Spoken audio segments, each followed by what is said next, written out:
لما جيت اقدم في شركة تانية كان وقتها شركة RDI دي اللي كانت مطورة سيديهات الشيخ الشعراوي.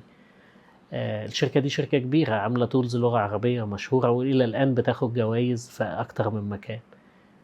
أنا ما كنتش عارف أدخل الشركة دي إزاي، يعني أنا نفسي أشتغل معاهم. فوقتها بقيت بفكر وكأني مكان ال HR، أنا عايز أبهر ال HR وعايز أبهر الأرت دايركتور اللي هيبص في السي في بتاعت عمرو. فروحت عملت CD ليها ابلكيشن اوتو ران. أول لما بتحطه في الدرايف بيطلع كاركتر. كان زمان في كاركتر للأوفيس كده عامل زي الدبوس كده أو زي الكليبس كده. كان في واحد كمان شبه البغبغان كده رغاي.